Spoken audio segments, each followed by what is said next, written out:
Мархаш – праздник, сближающий и укрепляющий отношения. И чаще всего особое внимание в эти дни уделяется домочадцам. Но, к сожалению, некоторые семьи Мархаш проводят без главы семейства. К примеру, семьи сотрудников, погибших при исполнении служебного долга. К ним можно отнести и семью полковника Магомеда Гадаборшева. С вдовой и детьми погибшего встретилась Жаридат Халухоева. Этот праздник многодетная семья погибшего при исполнении сотрудника МВД Гадаборшева всегда отмечала всем составом. Но сегодня вот уже 9-й год подряд они встречают его без главы семейства. 7 июля 2009 года в 8 часов 20 минут неизвестными лицами в центре города Назрань был обстрелян автомобиль, которым управлял полковник милиции, начальник эксперто-криминалистического центра МВД Республики Магомед Гадаборшев. Он, не приходя в сознание, скончался от полученных ранений. Только выехал, и через 5 минут уже на переезде произошло. Я, в принципе, ничего не знала. Мне звонят в 9 часов и говорят, девочка позвонила родственница и говорит, знаете, говорит, тетя Мария, дядю обстреляли. Конечно, это был для меня шок. Такое ощущение показалось, что вся земля ушла из-под ног. Я приехала, его уже оперировали. Вот он 2 дня в реанимации провел, больше не приходя в сознание, он погиб.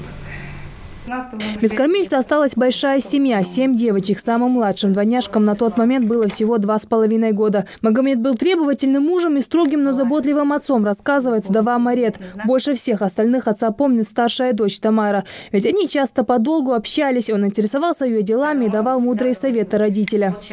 Когда я была маленькая, я приходила с школы и всегда, когда он приходил с работы, всегда рассказывала ему, что я делала в течение дня.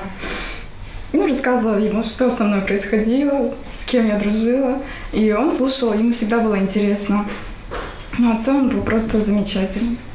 Вести о смерти Магомеда сообщили на федеральных каналах. Из всех уголков нашей страны посыпались звонки со словами соболезнований. Каждый посчитал своим долгом предложить помощь семье. А коллеги, эксперты-криминалисты из всех регионов открыли для них счет. Окружающие всячески старались поддержать детей, оставшихся без отца, чтобы они не остались наедине со своей болью. Без внимания семью не оставляют и сотрудники Министерства внутренних дел Ингушетии.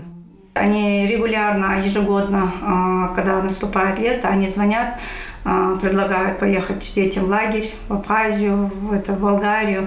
И так как это девочки, я их особо никуда не пускаю, но все время внимание они оказывают.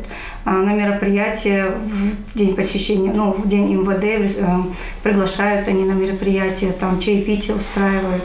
Помимо выплат, положенных по закону, им, как и всем семьям сотрудников, погибших при исполнении, предоставляются социальные гранты. Руководство оказывает внимание подрастающим детям погибших сотрудников в плане устройства учебных заведений, не только по линии МВД и гражданские вузы, а также школьные и дошкольные учреждения. Эта постоянная работа идет, она и продолжается, и будет продолжаться. Потому что нам эти люди отдали жизни на благо республики, на благо Родины. Поэтому то, что мы сегодня на улице у нас спокойно, это заслуга этих людей. 420 имен отважных сынов своего народа. Память о них хранится в музее сотрудникам МВД и на мемориальном комплексе в Назране. Здесь каждое посаженное дерево – это живая память, за которой стоит чья-то судьба. Есть там дерево и с именем Магомеда Гадаборшева. Жаридат Халухоева, Адам Далаков, Новости 24.